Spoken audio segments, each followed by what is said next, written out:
Salut Jack. Je vais t'appeler Jack dans le fond, ben c'est Sarchor, là. Ouais, en fait, C'est Soundshore, ça. c'est plus l'équipe. Mais Ah, ok. oui, tu peux m'appeler Jack, c'est correct. Ok.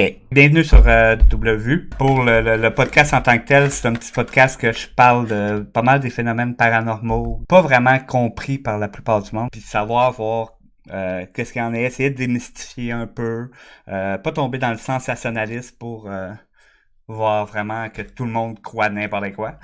Puis pas non plus tomber dans le trop sceptique de dire de quasiment ridiculiser le monde qui ont eu des phénomènes pour en leur dire bon c'est juste dans ta tête, c'est juste dans ta tête, mais d'essayer d'être centré là-dedans pour essayer de dire oui il y a des choses qu'on comprend pas qui se passent, mais c'est de savoir voir qu'est-ce qu'il y en a puis si certaines de ces choses-là peuvent être expliquées puis si d'autres ben ils peuvent jamais les expliquer. Dans le fond, ne pas être trop crédule, mais ne pas être trop sceptique non plus. Exactement. Exactement, parce que d'un bord comme de l'autre, ça va pas très bien d'un bord ou de l'autre. T'sais. C'est pas bon d'un bord ou de l'autre. C'est pas bon de trop pencher d'un côté, ni de trop pencher de l'autre. Exact. Dans le fond, je vais te poser des questions de base, te présenter un peu qui que t'es, d'où que tu viens, pourquoi que je t'ai invité sur le podcast, ce genre de trucs-là. Première affaire, je sais que tu streams beaucoup plus depuis le début de la COVID, mais t'as commencé à streamer quand exactement? Ça fait combien de temps à peu près? Euh, je te dirais que ça fait à peu près ma chaîne existe depuis à peu près 2 ans. Sauf que lorsque le COVID a commencé, j'ai décidé initialement c'était ma chaîne personnelle. Puis on a décidé de le changer pour la chaîne d'équipe parce qu'il y avait moi et mon partenaire Tom qui voulaient commencer à faire des streams caritatifs pour ramasser des dons, etc. pour des organismes. Sauf que ce qui est arrivé, c'est qu'à un moment donné, on streamait à partir de nos PS4. Puis là, moi, j'ai fait, OK, non, ça marche pas, il faut avoir l'air pro. Fait que moi, j'ai commencé à streamer à partir de mon ordinateur, mais Tom n'a pas d'ordinateur. Fait qu'il pouvait pas streamer en tant que tel. Fait que c'est moi qui ai pris le contrôle de la chaîne.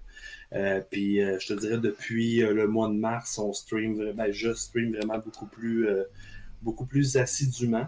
Ça fait 4 mois que je suis affilié, puis ça va quand même bien, tu sais. Puis comme j'expliquais souvent sur mon stream, puis t'es le premier à le savoir, que genre pour moi l'affilié c'est plus un titre que d'autres choses. Je veux dire, ça n'a pas changé ma manière de streamer rien. Là. Tu fais des streams plus de variété, t'es plus du genre à aimer ça jouer, à plus chatter, faire just chatting, des choses de même? Euh, J'aime beaucoup faire des Just Chat, j'aime beaucoup faire des discussions parce qu'initialement c'est comme ça que j'ai recommencé à streamer vraiment plus assidûment en faisant des Just Chat avec Chloé Fit Gamer. Mhm. Puis on se partait des sujets puis on déblatérait sur ces sujets-là. Puis éventuellement j'ai commencé à gamer, genre j'ai commencé à me ramasser avec une petite bibliothèque de jeux. Puis je vais t'avouer, j'aime bien faire les deux. Je fais aussi un peu de karaoké en ligne. Mhm. Ça fait un bout que j'en ai pas fait, par exemple. Je vais être dû pour m'en refaire un bientôt, vu que les karaokés maintenant sont interdits dans la province de Québec. Ouais. Mais je vais t'avouer, c'est plus du gaming, du Just Chat. Tu sais, la raison pour laquelle tu disais que je streamais beaucoup de Teamfight Tactics, c'est parce que c'est justement un jeu qui me permet de pouvoir jouer, mais en même temps d'avoir une discussion avec le monde. C'est pas trop prenant dans le fond pour. Exactement. Mettons, tu me mettrais sur un jeu comme, je sais pas moi, Warzone, Fortnite. Euh, je suis pas capable de me concentrer sur deux choses. Genre, je jouerais à Warzone, puis là, maintenant, je serais comme, oh shit, j'ai genre 22 messages de personnes qui m'écrivent. On va tomber un peu plus dans le côté paranormal. Première question va te paraître un peu bizarre, mais quel genre d'adolescent que t'étais? Euh, J'avoue que c'est bizarre comme question. Ouais, voilà. J'étais un adolescent quand même très réservé. Même si je mesure 6 pieds, maintenant je pèse 2,60. Dans le temps, je devais peser peut-être, je sais pas moi, 180, 200 au secondaire. Euh, j'étais un des gars qui se faisait bully à l'école. J'étais très réservé, honnêtement. Tu sais, souvent le monde dit ah, vous autres, les beaucerons, vous mettez de la bière dans vos céréales. Écoute, j'ai pris ma première bière, j'étais en secondaire 5. J'ai jamais touché à la drogue de ma vie, j'ai jamais fumé de cigarette de ma vie. Fait que, tu sais, j'étais vraiment, vraiment calme. Puis ce qui est quand même comique, c'est que mon frère, qui est 6 ans et demi plus jeune que moi, c'est complètement le contraire. C'est lui qui a fait les folies pour vous deux. C'est lui qui a mis la marde dans le village, puis c'est lui que ma mère a sacré Je après. te demandais ça dans le fond parce que c'est souvent ce genre de personnalité-là, dans le fond, qui va être attiré par le paranormal, par l'ésotérisme, puis des choses de même. C'est souvent les personnalités plus réservées qui vont chercher vraiment à savoir, à comprendre ou des choses de même, tu sais. Je ne sais pas exactement pourquoi, je pourrais pas t'expliquer le pourquoi, mais c'est une affaire que j'ai découvert dans le fond que la plupart du temps, ceux qui s'intéressent au sujet, c'est souvent comme ça. Mais est-ce que les adolescents, les personnes plus réservées, est-ce que c'est eux qui. Parce que tu disais que c'est eux autres qui étaient plus réceptifs à ça, mais est-ce que c'est eux autres qui attirent plus les phénomènes paranormaux ou. Je sais pas s'ils attirent ou s'ils sont juste plus à l'écoute. Parce que comme je disais, les phénomènes paranormaux, c'est très souvent anecdotique, c'est très souvent des petites affaires très relativement subtiles, en tout cas pour la plupart du temps. Donc, quelqu'un qui va être très occupé partout puis tout le kit, il n'y aura pas nécessairement l'écoute puis l'attention que ça prend pour voir ce genre de trucs-là. À moins que ça soit vraiment flagrant, là, mais je parle plus des petites choses. Euh, fait que c'est ça. Fait que d'après moi, c'est plus ça. C'est pas nécessairement qu'il va les attirer comme il va être plus à l'écoute de ça. Le même principe que pourquoi que en plein jour, bien souvent, on va avoir beaucoup moins de phénomènes. C'est pas nécessairement parce il y en a moins durant le jour, c'est qu'on est tellement occupé à faire toutes sortes de choses que dans le fond, on s'en rend beaucoup moins compte. Tandis que la nuit, quand tout est fermé, quand on n'entend rien ou à peu près dans la maison, ben là, les craquements, tu vas les entendre, les sons, tu vas les entendre, ces choses-là, tu sais. Ok, c'est bon, je comprends. En tout cas, c'est ma théorie, en tout cas. Dans le fond, ta croyance, est-ce que tu étais avant d'avoir, ben, premièrement, vers quel âge à peu près tu as eu ta première expérience paranormale? Je sais pas si tu me disais que tu en avais eu plusieurs. Mais si tu dans l'adolescence, si tu plus tard. Je te dirais la première que moi j'ai vécue personnellement, je te dirais c'est vers 10-12 ans. Mais la première que j'ai vue puis que j'ai entendue, j'avais peut-être à peu près 8-9 ans. Ok. Non, moins que ça, même moins que ça, t'as un peu. J'ai 6 ans et demi de différence avec mon frère. Mon frère dormait encore dans un berceau, dans une couchette, fait que j'aurais avoir peut-être 7 ans, 8 ans maximum. Ok. C'est beau. Et je me demandais ouais, si t'étais croyant avant d'avoir eu tes expériences, mais en fait, t'étais juste trop jeune à ce moment-là. Ouais. J'étais juste trop jeune pour réaliser que c'était pas normal. Ouais, ben c'est ça. Bon, on va y aller direct dans le vif du sujet. Dans le fond, ta première expérience que tu te rappelles, c'est quoi qui s'est passé dans ça? En fait, la première expérience qui est arrivée, c'est que j'étais, comme je disais, j'avais peut-être 7 ou 8 ans. Puis de la manière c'est fait chez nous, en fait, ma mère a acheté une maison qui est ancestrale. Ok. La maison avait, lorsque ma mère l'a acheté, la maison avait à peu près une centaine d'années. Et lorsqu'elle l'a acheté, dans le fond, nous autres, on vient de Saint-Martin-de-Beauce, qui est un petit village de 2000 personnes que tout le monde se connaît. Ok. Et ce qui est arrivé, en fait, c'est que lorsque nous, on a acheté la maison, la personne nous a dit, écoute, c'est une vieille maison, puis on a condamné une chambre en haut parce que ma mère est décédée dans cette chambre-là. Puis ma mère, elle a juste fait de la crise de merde, je l'ouvre, puis je fais ma chambre dedans. Fait que la manière c'est fait, en fait, pour que tu comprennes un peu, lorsque tu montes au deuxième étage, mettons que tu es en haut des marches, à gauche, c'est la chambre à ma mère, en face, c'est la chambre à mon frère, puis à droite, c'est la mienne. Donc, c'est vraiment un triangle. Ok. Et ma mère allait coucher mon frère, et à chaque matin, on se réveillait, puis la couchette était déplacée d'à peu près 2 ou 3 pieds du mur. sais, c'est une vieille couchette en bois massif, là. OK. C'est-à-dire, un enfant de entre 6 mois et 1 an ne peut pas déplacer ça, on va se le dire, hein. Non, clairement Et pas. le crucifix qui était au mur était toujours... Ben, pas le crucifix, excuse-moi, le chapelet qui était au mur était toujours par terre. OK. Fait qu'on a fait...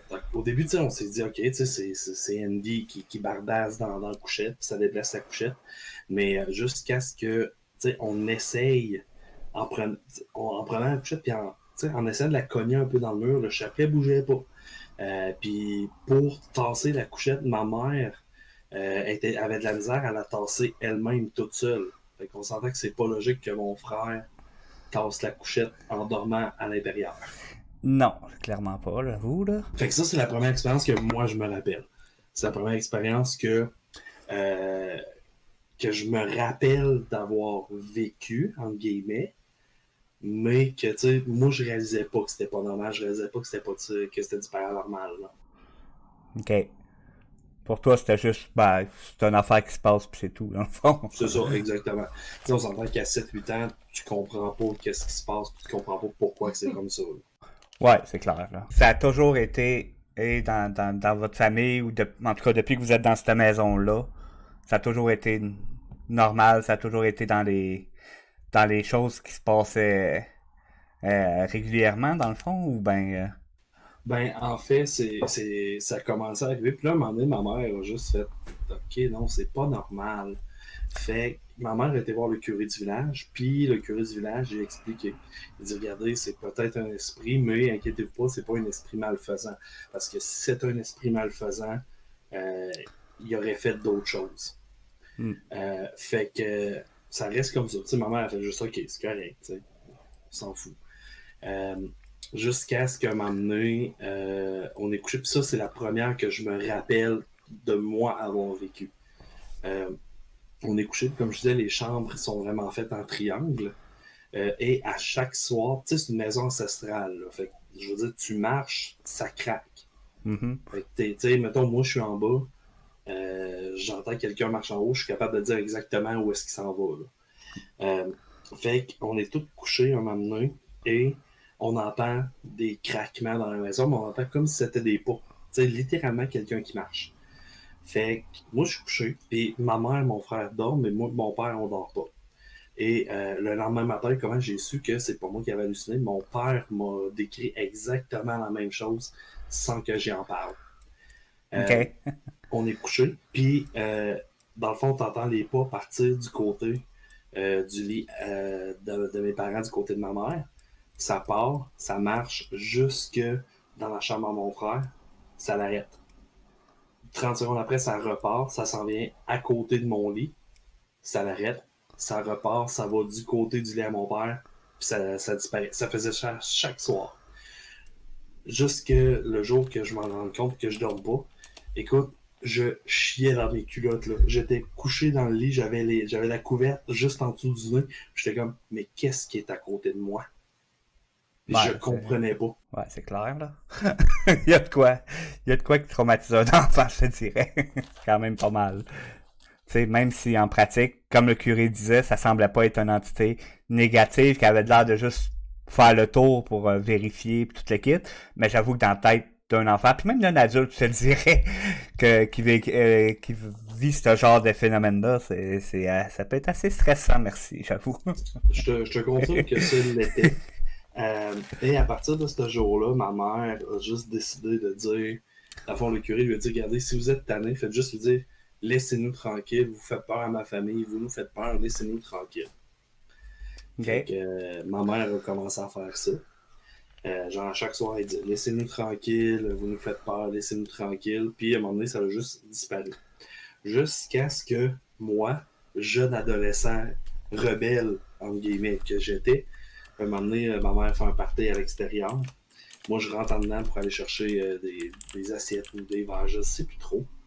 Genre, je suis tout seul dans la maison, je fais « Hey, si vous êtes là, faites donc du bruit. Venez donc faire un tour si vous êtes là. » Tu sais, je la provoque, entre guillemets, et t'entends juste une porte claquer en haut. Je vais dire « Ok, c'est bon, je m'en vais. » J'ai compris le message. I'm out of here. Ouais, c'est clair. Dans le fond, tu l'as un peu provoqué, puis assez Ben, tu vraiment sais, j'étais manifesté. sceptique. J'étais Mhm. sceptique parce que, tu sais, j'étais comme, ben, voyons, là, tu sais, j'ai halluciné ça, ça marche pas. Puis finalement, non, je te confirme que je l'ai pas halluciné. Fait que dans le fond, les phénomènes ont continué, j'imagine, tant que vous avez été dans la maison, ou ben finalement... Ben, en euh, fait, ma mère habite encore là. OK? Ma mère habite encore là. Et là, j'ai ma blonde à côté que, tu sais, elle connaît les histoires, mais elle doit se répéter dans sa tête, est-ce que je vais plus dormir là? Et parce que ma blonde, elle, des esprits, compter l'histoire d'esprit le jour, ça ne dérange pas. Mais là, je compte ça là, présentement.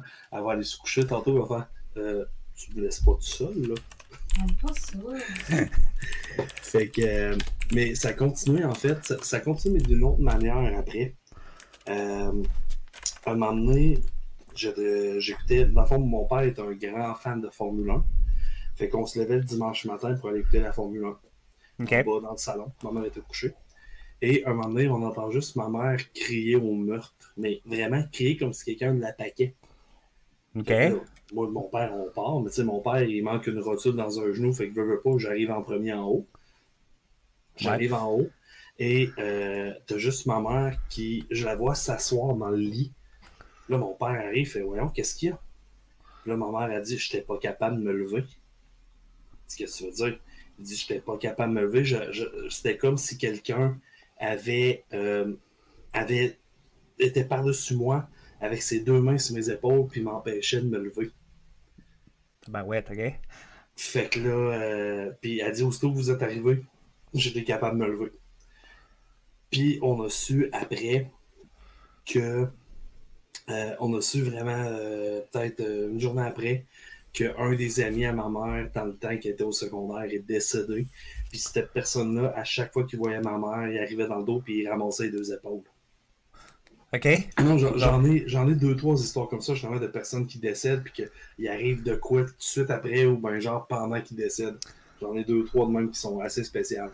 puis ta mère est pas ce qu'on appelle sensible à ce genre de phénomène, à la vie évidemment, là, vu qu'elle vit dans la maison, mais elle est pas vraiment sensible à ça, mis à part ça, dans Ben, le fond. ma mère a toujours cru à ça, a toujours cru aux esprits, OK? a toujours cru à des affaires comme ça. C'est même des fois, exemple, comme mon grand-père et ma tante sont décédés, les deux d'un cancer, puis des fois, elle leur parle, puis tu sais, elle est assise, puis elle dit, OK, là, papa, aide-moi, puis tu sais, elle leur parle vraiment beaucoup. Là. Parce que c'est quand même pas commun que il y a bien des personnes qui auraient juste vendu à la maison avec la moitié de ça, de ces phénomènes-là ou whatever. Il aurait pas Ma resté là. blonde lève la main à côté. Ouais, ben Mais je pense que ma mère a juste décidé. Puis, tu sais, ma mère, c'est une femme qui, quand elle a une idée dans la tête, elle l'a pas dans les pieds. OK. Puis, elle s'est dit, j'ai acheté la maison. C'est pas vrai que je vais laisser des esprits me chasser de ma maison. Moi, je pense que c'est le même qui avait vu ça. Ça prend une bonne tête, pareil, une tête forte, là. Mais par exemple, quand il y a eu des souris, Esti a mis à la maison à vendre. Ah ouais? Il y a eu des souris, puis ok, ce qui est comique là-dedans, c'est que mon frère était déménagé, moi j'habitais à Québec, puis elle dit, maman elle a entendu comme des souris se promener, elle a mis des pièges dans le garde-robe, il y a un piège qui s'est déclenché, elle dit j'ai dormi dans le salon pendant 2 mois. Et tabarouette, OK. Fait qu'elle avait plus peur des souris que des fantômes. Effectivement. Ben, ça a une certaine logique, en ce sens que, a priori, les fantômes peuvent pas vraiment te faire de mal. Tandis que les souris, ben, ça peut manger tes réserves ou venir te grignoter les orteils, là. C'est plutôt rare, mais ça peut arriver. Non, c'est sûr. Puis, tu sais, la différence, en fait, c'est que les souris, ben, tu sais, c'est quelque chose de tangible, là. Tandis que, tu sais, un fantôme, tu le vois pas. Ouais, ça c'est sûr. Ben, 95% du temps, tu le vois pas. Non, ça c'est sûr. C'est assez rare. La plupart du temps, quand tu vas voir, ben, à moins que tu sois une personne très sensible, mais sinon, la plupart du temps, quand tu vas voir, tu vas plus, ça va être des ombres ou des choses comme ça, tu sais. J'ai-tu le temps d'en compter peut-être une ou deux autres? Ah ouais, pas de trouble. Pas de temps en masse. Veux-tu compter la tienne? Parce que moi, carrément. OK. Ma blonde, elle, dans le fond, un de ses amis s'est suicidé dans la nuit du 10 au 11 septembre 2001. Tu sais, genre la même date que le World Trade Center. Là. Ok, ouais. Puis, dans le fond, c'est dans la nuit du 11 au 12, toi. Hein? Pardon? Ouais. OK. Quand elle s'est couchée le 11 septembre au soir, elle s'est couchée, elle dormait. Maman s'est ouvert les yeux. Puis elle a comme juste vu une présence blanche à côté de sa table de nuit. Puis qui avait exactement la même shape puis les mêmes cheveux que son chum de gars qui s'est suicidé. Ça ressemble à de la fumée, genre. T'as-tu entendu? Ok, ouais. Ça ressemblait à de la fumée. Ouais, c'est souvent comme ça qui sont décrits dans le fond les apparitions qu'on appelle. Là. Mais c'est souvent comme ça qu'ils sont vaporeux. Tu vois au travers, mais tu vois qu'il y a quelque chose. Puis il était à côté comme le coude de sa table de nuit, puis le poing à côté dans le menton. C'est comme s'il veillait sur elle. Là. Puis à ce moment-là, est-ce qu'elle savait qu'il s'était suicidé ou elle savait pas encore puis elle l'a appris plus tard? Non, elle savait dans le fond. Elle l'a appris Le 11 septembre au matin. le 11 septembre au matin. Elle a appris qu'il était décédé. Puis dans le fond, elle me dit que quand elle a vu ça, elle s'est fermé les yeux. Puis elle a dit. Va-t'en, s'il te plaît, j'aime vraiment pas ça.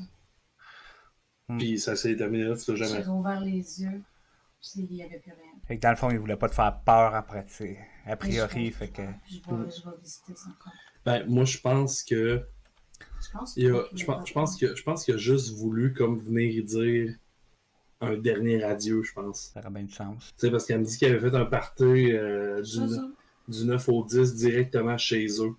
La nuit avant qu'il se suicide, puis genre 24 heures plus tard, il se suicidait. Tabarouette, ok. Puis son jumeau l'avait senti. Puis son jumeau l'avait senti, qu'elle dit. Ouais, ça m'étonne pas. Les jumeaux, souvent, ils vont avoir ce genre de lien-là. Il y en a qui vont jusqu'à dire qu'ils ont des liens télépathiques, mais je le sais pas, là. J'ai pas vraiment fait d'études là-dessus ni rien, mais je sais qu'il y a certains jumeaux qui ont jusqu'à des liens télépathiques. Sinon, j'en ai une dernière. Ouais.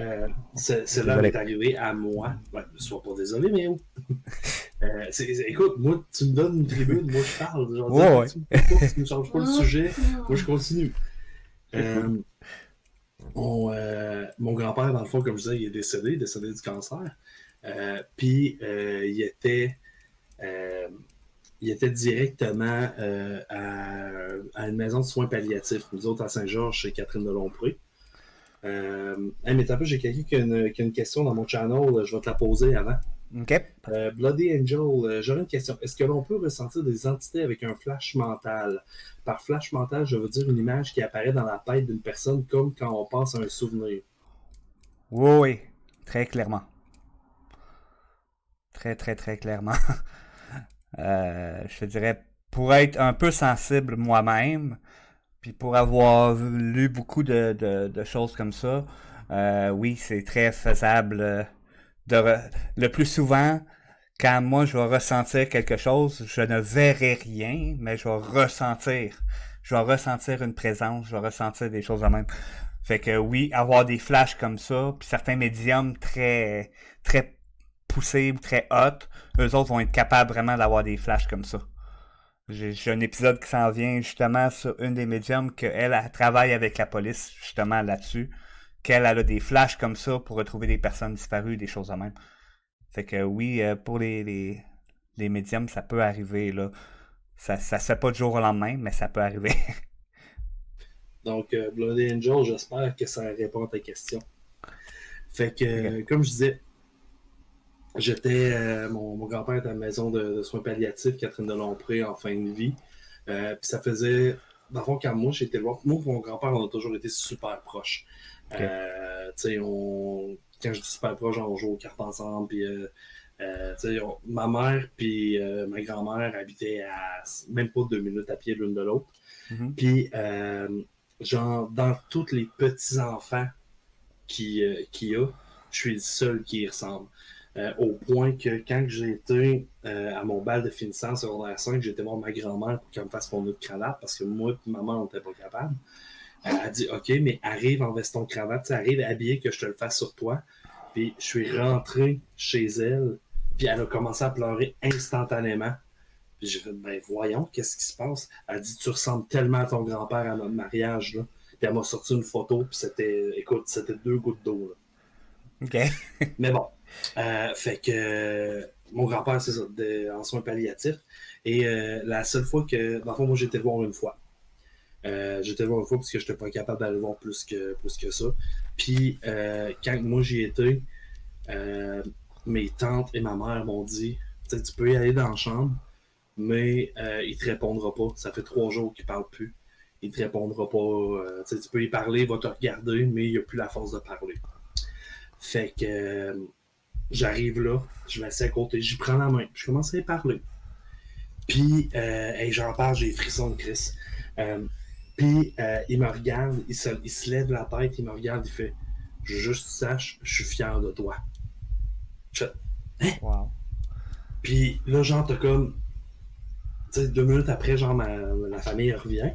J'ai comme « Il m'a parlé. » Bon, ben non, il fait 3 jours qu'il a parlé. Je dis « Non, il m'a parlé. » Puis ça reste de même. 3-4 jours après, 3-4 jours après, on reçoit un appel d'une de mes tantes qui dit OK, venez-vous-en, là, ça achève, là. Genre, il reste pas longtemps. Là. Hey, un gros merci pour le follow, Shortcast. Moi,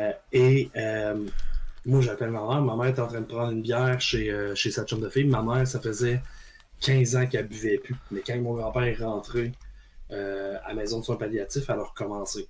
Fait que moi, je dis, ben regarde, dis-moi t'es où, je vais aller te chercher, puis on va monter là-bas, puis on va au moins assister à ces derniers instants. Fait que je pogne le char, je vais chercher ma mère, on monte à Saint-Georges, qui est une ride de char de Saint-Martin-Saint-Georges, c'est genre 15 minutes, 20 minutes maximum. On s'entend que t'as quelqu'un de ta famille qui est sur le bord de mourir, tu roules un petit peu plus vite. Ouais. Puis ça, je vais m'en rappeler toute ma vie. On arrive au coin de la rue de l'hôpital et la maison de soins palliatifs. On arrive là, je regarde l'heure, il est 8h32. Je regarde ma mère, je dis check bien Chris si on n'arrive pas en retard. On arrive, on se parque, on monte. Je regarde l'heure, il est genre 8h34. Et t'as ma tante qui dit ça fait 2 minutes qu'il est parti. Puis, tu sais, moi j'ai comme fait, ben voyons, 2 minutes ça se peut pas là. Puis, tu sais, j'ai comme, en m'en allant, je me rappelle, j'ai pas pleuré, j'étais juste en crise après tout le monde. Puis je me rappelle, en m'en allant, j'ai comme regardé un peu sur le comptoir des infirmières. Puis j'ai vu son dossier, j'ai vu heure du décès, 8h32. On dirait que je l'ai comme senti qu'il s'en allait. OK. C'est... Pour que Méo Pensée, le gars qui fait des podcasts sur le paranormal, soit sans mots, esti. Ouais, j'avoue que, ouais. C'est parce que je suis tout le temps impressionné quand que les personnes qu'on aime beaucoup nous quittent, comment qu'ils vont très souvent venir nous dire au revoir avant de vraiment partir ou quoi que ce soit. Puis même, souvent, quand on essaie trop de les retenir, dans le fond, ils vont même revenir pour nous dire « laisse-moi partir, laisse-moi partir ». C'est une théorie, si tu veux, ou une croyance, que plus qu'on va parler d'une personne ou quoi que ce soit, puis plus que tu vas la retenir ici, puis tu vas l'empêcher de repartir ou quoi que ce soit. Fait que je trouve ça tout le temps très spécial quand que justement on ressent ce genre de départ-là, dans le fond, que la personne vient nous dire un dernier au revoir ou quoi que ce soit comme ça. Puis j'en ai tellement voulu longtemps, là. J'en ai voulu vraiment longtemps. Puis, tu sais, je me rappelle, là, on était à ses funérailles, puis genre, j'étais le seul des petits-fils qui portait le cercueil. OK. Puis, je me rappelle, j'avais le cercueil sur l'épaule, là. Je me suis viré, tu sais, dans le fond, je sais pas si t'as déjà été porteur de cercueil, mais où? Non. Mais dans le fond, la manière ça fonctionne, c'est que les 6 personnes qui portent le cercueil, plus, tu sais, comme là, je vais donner l'exemple de mon grand-père, au funérailles, c'était les seules personnes qui restaient dans le salon funéraire lorsqu'ils ont fermé le cercueil, c'était ma grand-mère et les 6 porteurs. Puis, je me rappelle encore comme c'était hier, là. Il ferme le cercueil, ma grand-mère, fondue en larmes, inconsolable. Ouais. Les 5 autres porteurs de cercueil fondaient en larmes, inconsolants. T'as moi, pas un mot. J'ai juste une expression que je suis en crise. Puis, genre, on prend le cercueil, on le met sur notre épaule. Puis, je me rappelle, je me suis reviré, j'ai dit, je vais t'en vouloir longtemps de ne pas m'avoir laissé te dire au revoir. Je me rappelle, je me suis reviré, j'ai dit ça au cercueil.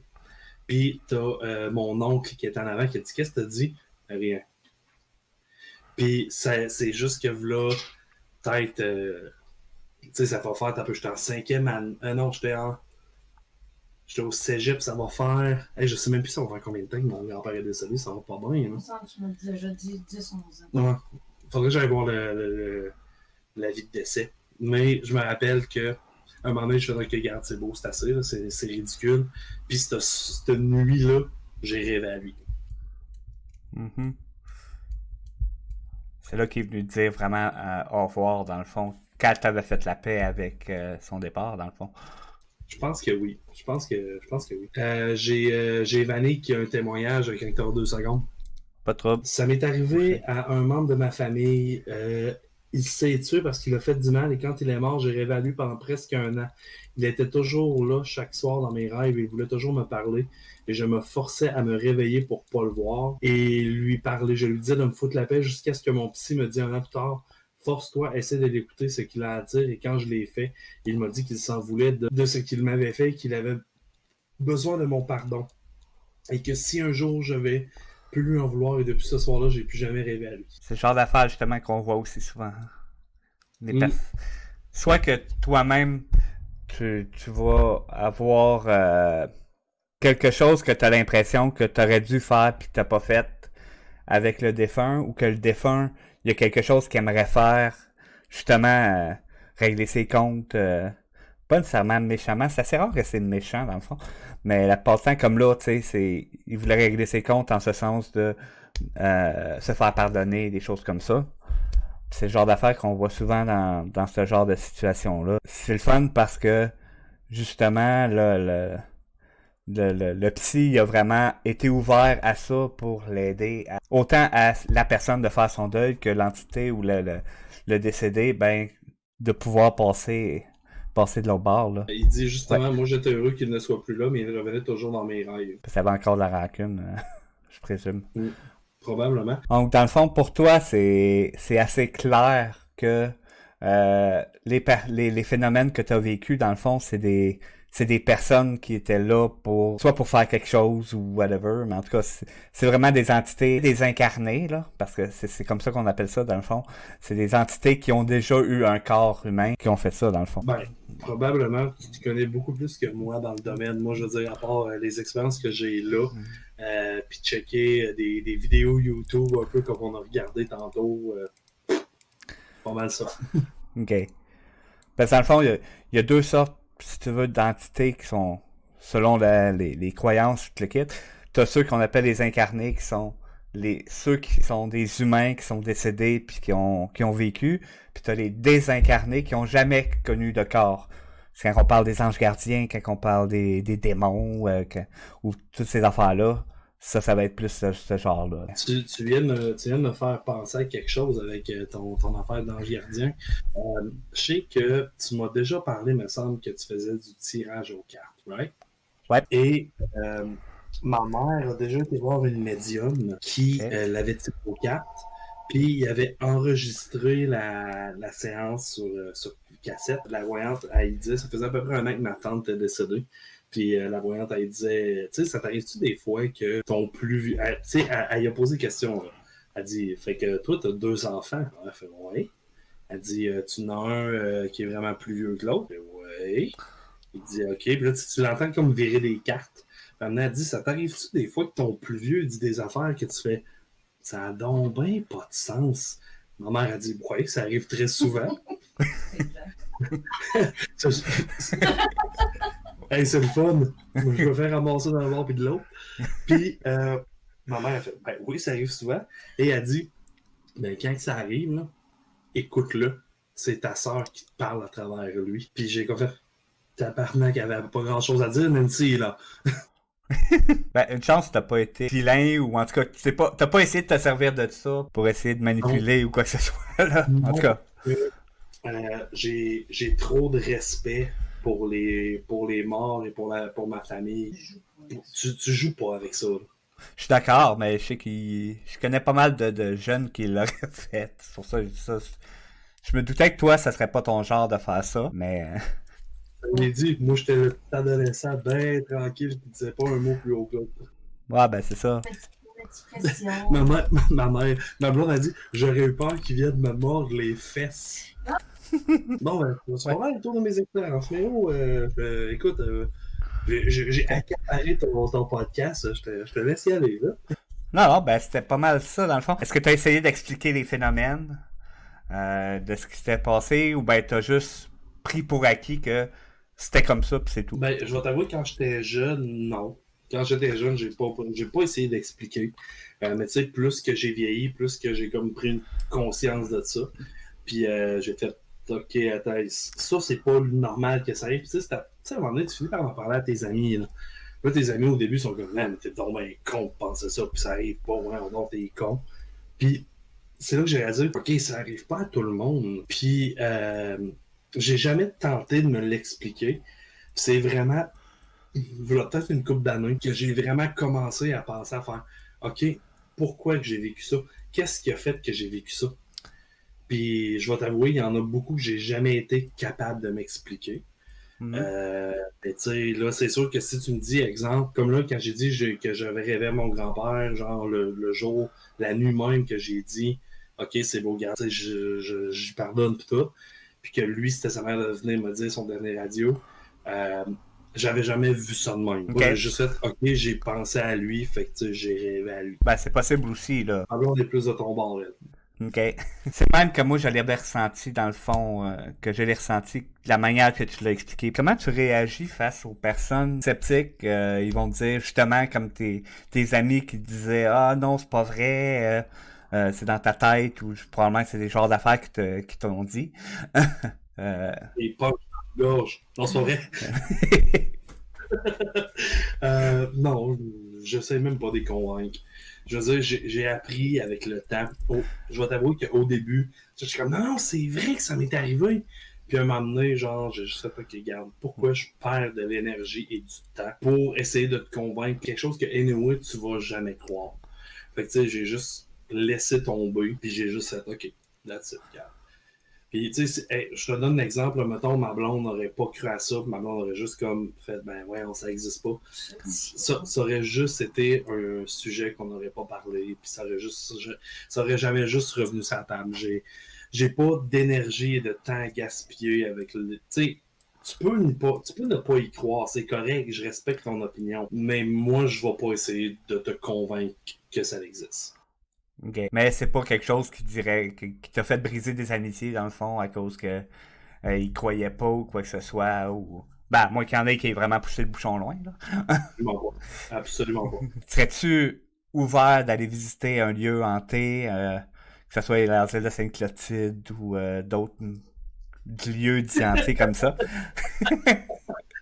Écoute, j'ai même pas. Je me suis dit, je réponds pas. J'attends que ma blonde entende la question. J'ai même pas regardé. Je l'ai vu lever la main vers pas le soir. Mais oui, je pense que je serais willing de le faire. Ma blonde a dit qu'elle aurait peur de les ramener. Quelque chose de possible, ça, selon toi? Selon moi, pas vraiment. À moins vraiment de vouloir les ramener, mais sinon, s'ils sont dans un lieu précis, en tout cas, encore là, c'est selon les croyances, mais s'ils sont dans un lieu précis, c'est qu'il y a quelque chose à cet endroit-là qu'on appelle un ancre qui les rattache à cet endroit-là ou à une personne ou quoi que ce soit. Puis c'est assez rare que ça va se détacher, tu sais. Puis ils vont pas se promener partout pis tout le kit. S'ils se promènent partout, ben t'auras pas un lieu qui est hanté. s'il y a un lieu qui est hanté, c'est parce qu'il reste là, qu'il soit pris là ou qu'il soit là volontairement, mais il y a une raison pourquoi il reste là. C'est mon avis, en tout cas. Mais ma blonde, non. Moi, je pense que oui. Moi, je serais willing d'y aller. Puis, j'ai toujours été un peu fasciné par ça. Je vais t'expliquer. Il y a une maison dans le village de Saint-Martin, dans la rue en arrière d'où est-ce que ma mère habitait. Comme je te dis, je pense que je serais willing. Puis, il y avait une maison à Saint-Martin c'est une maison qui était abandonnée d'aussi longtemps que je me souvienne. Puis, il y avait plein de rumeurs sous cette maison, des légendes urbaines. Genre qu'il y avait des animaux pendus dans la cave, que le piano jouait tout seul. Tu sais, des légendes urbaines d'enfants de 10 ans qui se pensent cool. Puis, moi et mon cousin, on a juste décidé d'y aller, de rentrer dans la maison. On était des petits bums là-dessus. Puis, on a juste comme rentré. Moi, déjà, en startant, je filais tout croche. Puis, genre, en fait, on est rentré 2 fois. La première fois, on est rentré, on s'est comme promené un peu. On est arrivé dans le haut, il y avait le piano, etc., etc., etc. On est rentré peut-être 6 mois après. Puis, le piano était rendu au premier étage, mais il n'y avait pas de trou dans le plancher. Le piano était beaucoup trop large pour passer par les escaliers. On n'a juste jamais compris ce qui s'était passé. Mais ça a toujours été considéré comme la maison hantée de Saint-Martin. Fait que oui, je pense que, mettons, tu me dis à un moment donné, Jack, on part, on s'en va checker les affaires de milieux hantés. On s'en va, exemple, à l'asile de Sainte-Clotilde. Je pense que je suis willing. Par contre, moi, je te mets un avertissement. S'il y a quelqu'un qui me saute d'en face, ça, je le punch. C'est pas le genre d'affaire non plus qui est brillant à faire, là.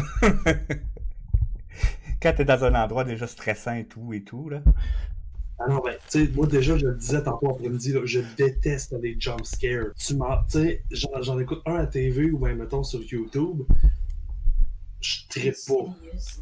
Mais, tu me fais un jump scare dans la face, c'est sûr que je te penche dans la gorge. Ouais, c'est sûr. Hein. C'est un réflexe. J'ai Bloody Angel qui pose encore une question. Justement, si une âme est attachée à, exemple, un objet et que tu amènes l'objet chez vous, est-ce que tu peux ramener l'âme? A priori, je dirais peut-être, oui. Pour ce que j'en sais, la plupart du temps, les esprits sont pas mauvais. Ils peuvent être en colère, mais sont pas vraiment... C'est assez rare que tu vois des histoires, il y en a là, mais des histoires d'esprits qui attaquent directement. La plupart du temps, ils vont faire bouger des choses comme ça, mais attaquer directement quelqu'un, c'est très très rare. Donc oui, potentiellement, qu'admettons qu'il est attaché à un objet, tu pourrais potentiellement la ramener ou quoi que ce soit, mais je sais pas si ça ferait vraiment beaucoup de manifestations ou quoi que ce soit. Si l'objet en tant que tel, c'est le lieu, parce que j'ai l'impression que la plupart du temps, c'est le lieu plus qu'un objet. Soit le lieu, soit une personne. Comme moi, je sais qu'il y a... Oui. Je sais qu'il y a comme une personne, un ange gardien que j'ai l'impression qu'il me suit. Peu importe où ce que je vais, il va me suivre, tu sais. Mais il est attaché à moi, mais a priori, il m'a jamais fait de mal. Il me protège bien souvent aussi. Il va me prévenir de certaines choses, des choses de même. J'ai Vanny qui me dit, tu iras voir sur YouTube le grand JD. Ça te dit quelque chose? Ouais, ça me dit de quoi? C'est un YouTuber, dans le fond, que lui, j'ai pas vraiment vu ses vidéos, j'en ai entendu parler. Si c'est celui que je pense, en tout cas, moi, je me trompe. C'est un YouTuber, dans le fond, que lui, il veut vraiment... Il va dans des places hantées, toute l'équipe. Puis, la grosse majorité du temps, il se passe absolument rien. Mais, il va ressentir des fois ou quoi que ce soit, mais il n'y a rien vraiment de tangible, là. Puis je sais qu'il y a une fois que il était allé, au lieu d'y aller tout seul comme il va d'habitude, il était allé avec une autre personne. Puis là, il s'était passé des choses, puis lui, il savait pas qu'il capotait bien raide. Puis il s'est rendu compte par la suite que l'autre personne qui était avec lui avait tout manigancé dans le fond, elle s'était rangée avec d'autres personnes, puis tout. Puis quand il a su ça, il était Joël Vert, pour ne pas dire moins pire, parce que c'était toute sa réputation, dans le fond, qui venait de prendre le bord parce qu'il s'était fait avoir toute le kit, là. Moi, c'est l'histoire que j'ai entendue du grand JB. Il me semble que c'était ce nom-là, en tout cas. OK. Danny qui dit il était à Hiroshima. Ah, ok. Je peux pas t'en dire plus, je ne sais pas. Avais-tu d'autres questions? Parce que moi, j'en ai peut-être quelques-unes. Ça nous arrive des fois, moi, ma blonde, d'écouter des vidéos, genre, mettons, des phénomènes inexpliqués. Puis je sais que ta chaîne, d'abord, ton double vue, c'est vraiment beaucoup d'affaires de même, genre les crop circles, des apparitions, etc. Mm-hmm. Y a-tu des affaires que tu t'es dit, wow, ok, ça, c'est fucked up? Y a-tu, genre, mettons, la chose que t'as vue la plus fucked up, que ce soit en vidéo ou en live, c'est quoi? On va mettre de côté toutes les fois que j'ai tiré aux cartes puis j'ai vu des choses où j'ai dit des choses, tout le kit. On était ados, on était une gang, genre, puis il y a eu une table de pique-nique, genre, tu sais, les tables de pique-nique, Schtroumpf, je sais pas où si t'as connu ça, en tout cas, c'est une table de pique-nique en plastique, Schtroumpf, tout. Ok, ouais, c'est beau, ouais, je sais quoi tu parles. Puis, à côté de chez mon ami, il y avait une place où il y avait des croix plantées. Ce qu'on croyait, dans le fond, c'est qu'il y avait du monde qui était enterré là, vu qu'il y avait des croix. Maintenant, je le sais que c'est juste parce qu'il y a eu un accident mortel là, puis quand il y a un accident mortel, on met des croix pour se souvenir, etc. Mais à l'époque, on était convaincus qu'il y avait du monde d'enterré là. Donc, on a commencé à faire des expéditions sur ce terrain-là, qui est un terrain vague. Puis, on a trouvé cette maudite table de pique-nique-là. Puis, là, nous autres, en voulant faire nos grands galins un peu, on l'a tout pété, mais défaite en morceaux, était tout pété. 2 semaines, à peu près 3 semaines après, on se retrouve chez nous, on fait un feu, puis en arrière de chez mon père, il y avait un tas de cochonneries, genre, mon père c'est un ramasseur compulsif, puis il y avait un tas de cochonneries. Fait qu'on s'en va voir dans le tas de cochonneries, puis il y avait la même petite table de pique-nique qui était là. Fait que là, mon chum de gars, lui, il était un petit peu fanfaron, plus que moi, pas mal. Il était en tabarouette, fait qu'il pète la table, mais solidement. Puis, fait que ça reste de même. Puis 1 mois plus tard, on refait un autre feu. Puis là, cette table est encore là. Puis elle était pas pétée. Puis moi, je me rappelle pas d'avoir eu cette table-là, ni rien. Je sais pas si c'est la plus fuckée, c'est celle qui me vient en tête, en tout cas, là. Mais, cette maudine de table-là, on l'a revu dans 2-3 occasions comme ça. À toutes les fois qu'on avait des phénomènes un peu bizarres qui se passaient, cette petite table-là, elle revenait tout le temps. Puis pourtant, j'ai jamais vu ça nulle part à vendre. J'ai pas vu des amis qui en avaient ou quoi que ce soit. Tu sais? Guys, dans mon chat, si jamais vous avez une table en plastique, des Schtroumpfs, envoyez-la à Néo Pensée. Ouais! C'est tellement vrai, pis ça nous a tellement traumatisé cette histoire-là, que quand mon chum de gars, il a eu 30 ans, puis qu'on lui a fait un petit, comment on appelle ça donc? Roasté un peu, là, un bien cuit. Il se fendait comme quoi qu'il avait peur de rien, pis tout le kit. Puis j'ai dit, ouais, t'as pas peur de ça, toi, les tables de pique-nique. Puis les yeux, ils ont changé, pis moi, j'ai dit, mon tabarnak, ta gueule. J'ai pas poussé plus, mais j'ai vu que l'effet est encore là. Puis pourtant, ça faisait genre 15 ans, là. Ça, c'est une des histoires assez fucked up qui m'est arrivée. Mais chez mon père, ça a toujours été assez weird. C'est... Mais comme je dis, moi, j'ai toujours traîné quelqu'un avec moi, comme, que quand je vais parler ou quoi que ce soit, d'un coup, je ressens une présence. Des fois, j'ai jasé avec d'autres mondes, quelqu'un d'autre jasait, blablabla. D'un coup, je le regarde, je fais comme, ouais, il est fort à soir, hein. Il dit, ouais, il est fort à soir. Parce que les deux, on le ressentait, là. Vraiment, là. Tu disais que tu tirais aux cartes, etc. L'affaire la plus bizarre que tu as vue en tirant aux cartes. L'affaire la plus bizarre, dans le fond, c'est une fille que j'ai tirée aux cartes que j'ai dit fais bien attention parce que tu t'en vas sur un mauvais chemin. Il y a un gars que tu vas rencontrer. Fie-toi pas à lui, ça va être de la chenoute pis toute la kit. Mais je sais que tu m'écouteras pas. Je sais que tu vas t'en foutre ben raide. Mais je te le dis, ce gars-là, il va te donner juste de la merde. Il te donnera rien de bon. Fait que ça reste de même. Puis finalement, son chum d'après, ça a été pas mal ça. Ça lui a donné pas mal plus de merde que d'autres choses. Puis genre, 10 ans après, elle m'a demandé, elle dit, hey, tu tires-tu encore aux cartes? Me semble que tu m'avais prédit de quoi de pas pire. J'aimerais ça que tu tires aux cartes finalement. Mais c'est à peu près la chose la plus bizarre parce que la plupart du temps, je vais pas voir. J'ai pas vu de mort, j'ai pas vu de rien de gros comme ça, là. Tu sais, ma mère, quand elle a tiré aux cartes, elle avait vu des morts pis tout le kit. Moi, j'ai jamais vu ça. Moi, c'est plus des savanements.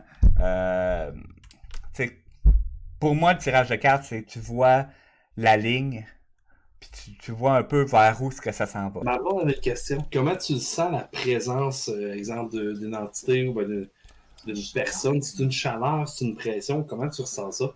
Je te dirais que c'est une pression sur les épaules, comme s'il y avait quelqu'un en arrière de moi. Tu sais, comme quand quelqu'un, je sais pas si vous avez fait ça quand on était ado, on se retourne de dos, puis là, il y a quelqu'un qui te fixe, mettons, l'oreille droite, puis tu essaies de deviner que c'est l'oreille droite qui te fixe.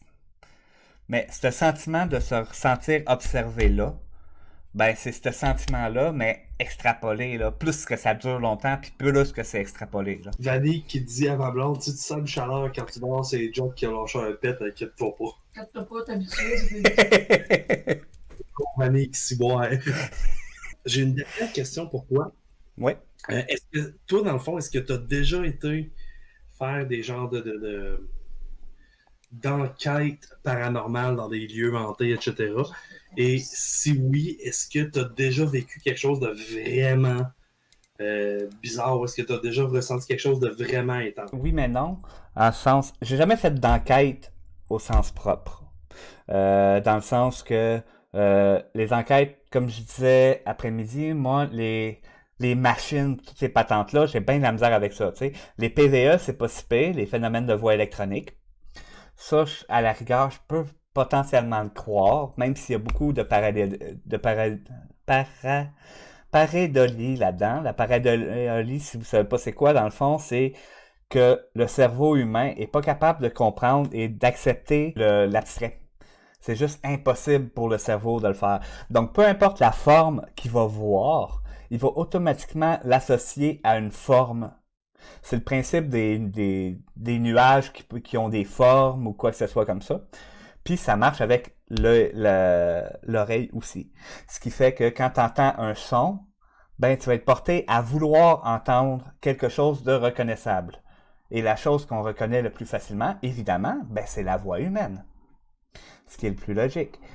Tu sais, comme la chose que tu vas voir le plus souvent, ben c'est un visage humain parce que c'est la forme que tu connais le plus. Donc, ça, c'est la pareidolie, dans le fond. Donc, c'est pour ça que je dis que le phénomène de voie électronique, ça peut être ça. Mais, en ce qui concerne les machines, les machines, je me rappelle plus c'est quoi le nom, mais en tout cas, avec les lumières et tout ce que ça détecte, cette machine-là, les champs électromagnétiques, c'est tout ce que ça détecte. Donc, a priori, c'est très facile de mettre la machine là, de regarder, puis là, de voir que il y a un cellulaire qui passe à côté. Ah, tiens, les lumières s'allument. Il y a plein d'affaires de même qui peuvent faire que les lumières vont s'allumer parce qu'on est entouré d'ondes. Puis, j'ai même vu certaines places que eux autres, ils regardaient. Puis là, ils voyaient un pattern des lumières qui s'allumait. Fait que là, ben, ils timaient leurs questions. Là, ils se mettaient à filmer. Puis là, ils timaient les questions avec les réponses qui s'attendaient parce qu'ils avaient vu le pattern que la machine faisait. C'est pour ça que j'ai beaucoup de misère à faire ça. Mais non, j'ai pas, pour finir là-dessus, c'est ça, j'ai pas fait d'enquête comme ça. Est-ce que tu crois à la cartomancie, la chiromancie, la numérologie, l'astrologie, des choses de même? Ou c'est pas vraiment ton bag? Pas vraiment, parce que je me suis jamais fait tirer aux cartes, j'ai jamais fait de rien de tout ça, rien de tout ce qui est ésotérisme.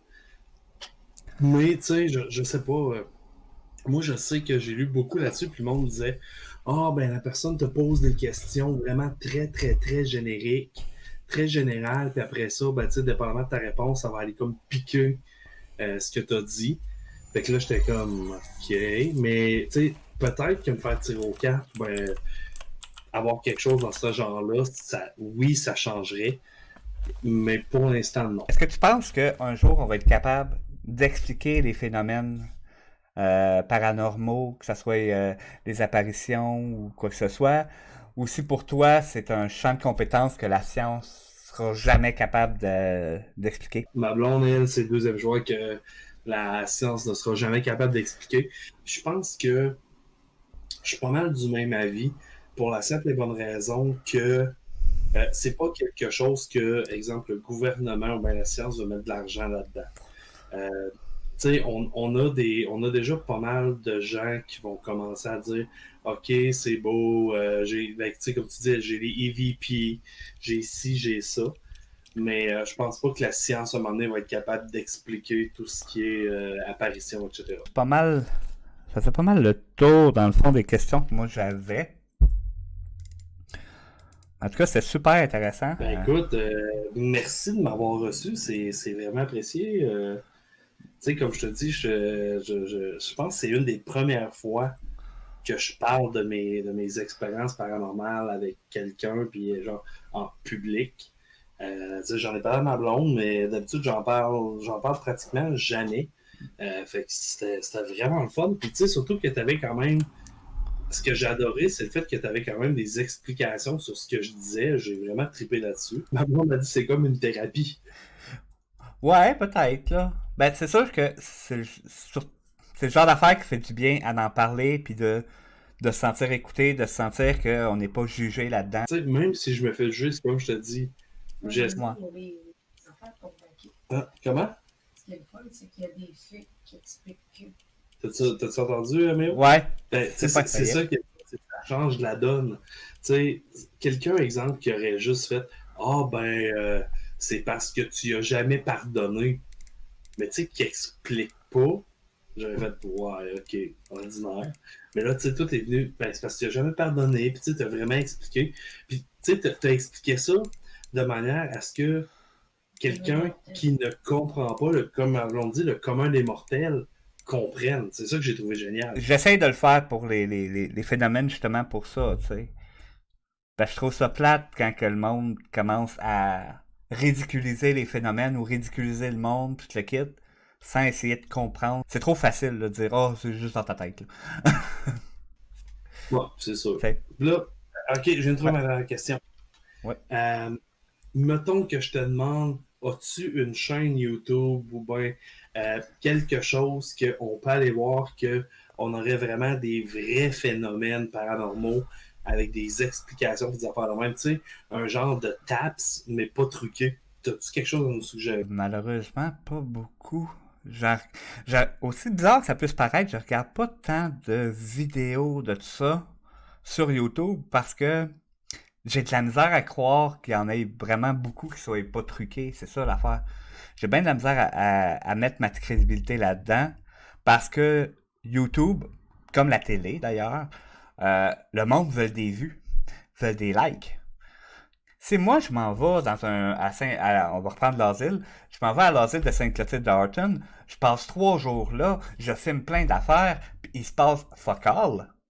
Ben c'est bien plate, mais mon vidéo va être sur YouTube, mais il y aura pas de vues. Je vais me ramasser avec une vidéo qui fait 20 vues, tu sais. Mais si j'y vais, puis qu'il se passe 36 millions d'affaires, là, je vais me ramasser avec une vidéo qui a plein de vues. C'est pour ça que j'ai de la misère, que ce soit sur YouTube ou à TV. Je dis pas qu'ils sont tous de mauvaise foi, c'est pas ça que je dis, mais j'ai bien de la misère à avoir la crédibilité de ça à cause de ça. Ouais, je comprends.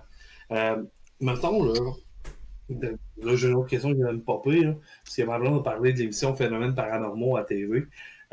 Bigfoot, Sasquatch, Nessie, etc. Tu penses quoi de ça?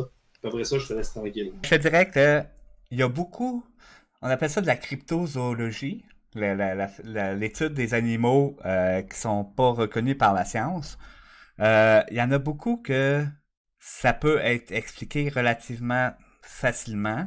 Puis en même temps, t'as le grand gorille blanc, si je me trompe pas, qui est un animal qui est très gros, Parce que le monde, quand ils pensent aux animaux inconnus, ils vont penser aux insectes, là. Parce que ça, il y en a plein qui sont pas répertoriés. Mais même le grand gorille blanc a été reconnu, genre dans les années 80 ou 70, quelque chose comme ça.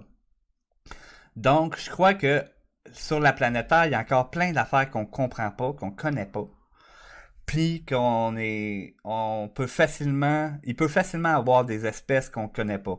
C'est sûr que plus que l'espèce est grosse, puis plus que les risques sont relativement faibles, mais c'est vraiment des cas vraiment à part. Le Bigfoot, je dis peut-être, parce que tu l'as dans beaucoup de régions. Nessie pis tout, d'après moi, c'est plus un esturgeon, ou même des esturgeons, des choses comme ça. Euh, mais l'histoire, que ce soit un dinosaure qui aurait survécu et tout, un animal de cette grosseur-là, veut pas, ça mange en tabarouette, là, on s'entend. Fait que me semble que ça paraîtrait s'il y aurait un animal de cette grosseur-là dans un lac, tu sais. Mais je suis pas un zoologue, mais c'est l'impression que j'ai. C'est que oui, il y en a qui peuvent être potentiellement vrais, mais faut en prendre pour en laisser. Tu sais, le chupacabra, j'ai de la misère avec ça. Non, j'avoue que Chupacabra, ça, j'ai pas tant, mais genre Bigfoot, Nessie, tu sais, des fois, tu vois des vidéos, des fois, tu fais comme wow. Puis, tu sais, juste exemple, dans ton vidéo d'entrée, d'intro, là, Mhm. t'as vu comme euh, le mauvais pli du lutteur qui est apparu avec la vidéo d'entrée. Mais dans ton vidéo d'intro, t'as, à un moment donné, vers la fin, une genre de chose blanche qui se promène à quatre pattes dans un What the fuck is that? Bah, d'après moi, c'est clairement un fake. Mais dans la vidéo que je l'ai pris, c'était censé être un chupacabra. A priori, moi je l'ai regardé très souvent, évidemment. Puis d'après moi, c'est tout simplement un gars avec un suit, tu sais, les bodysuits blancs, tout simplement, qui se promène à quatre pattes, avec une caméra quand même assez éloignée, pas de focus, pis tout le kit, fait qu'on voit pas trop bien. Parce que tu regardes la façon qu'il bouge, puis il bouge comme un humain qui marche à quatre pattes. Il bouge pas comme un chien qui marche à quatre pattes. Les articulations sont pas en même place, etc., là, tu sais. Contrairement à la vidéo du Bigfoot que j'ai mis, qui est une des seules, la meilleure vidéo de Bigfoot qu'on connaît en tout cas dans le domaine, qui date des années 30 ou 40, quelque chose comme ça, c'est très très vieux, puis qui a jamais été expliqué. Je sens qu'on va avoir bien plein de nouveaux sujets de discussion, mais oh. Ouais, sûrement, là. Je trouve ça le fun, justement, de... J'avais bien peur d'en parler moi-même au début sur Twitch, parce que j'avais peur de comment que le monde allait le prendre, comment que le monde allait réagir, j'allais-tu être vu comme un hurluberlu ou quoi que ce soit. Mais plus que j'en parle, il y en a qui sont complètement indifférents, il y en a que eux autres, ça les accroche pas ou quoi que ce soit, il y en a qui sont complètement sceptiques et ils croient absolument à rien. Mais je trouve ça le fun que, tu sais, que j'ai pas eu le rejet que j'avais peur d'avoir eu, dans le fond. Dans le pire des cas, j'ai de l'indifférence, tu sais. Moi, j'ai toujours dit, si tu t'essayes pas, ça marchera pas. Fait que, moi, je pense que t'as fait un bon mot. Ouais, ben, ça va bien jusqu'à date, en tout cas, là. On était deux au début, ça allait... Puis finalement, là, je reprends ça tout seul, puis je pense que ça va bien, là. Jusqu'à date, en tout cas, c'est le deuxième épisode que je fais tout seul. Ça va quand même bien, là. Good. Ben écoute, Donc, si t'as pas d'autres questions, non, je pense que je vais te laisser aller. merci beaucoup, Roméo, c'était vraiment intéressant. Merci beaucoup, toi aussi. Donc, merci beaucoup à tout le monde d'avoir resté. Merci encore à Sorchar pour son temps, pour sa générosité. Et là-dessus, on se revoit la semaine prochaine. On va parler d'un sujet assez intense, probablement réservé aux 18 ans et plus, parce qu'on va parler de loup-garou. Et ça risque d'être assez sanglant. L'histoire des loups-garous est pas toute rose, mettons. Donc là-dessus, on se revoit la semaine prochaine et à bientôt.